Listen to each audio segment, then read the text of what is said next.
chiều nhìn qua gương, tóc điếm sương biết mình đã già. Thời gian dần đi qua, những vết nhăn đã hằn trên má. Đời người như chiếc lá xanh kia cũng dần úa vàng, lìa cánh rơi xuống đất rồi mục nát rồi biến tan. Chuyện tình từ xa xưa cứ ngỡ như mới từ hôm nào.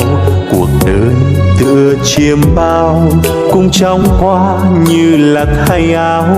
Còn lại bao nhiêu nữa những tháng năm vui buồn kiếp người.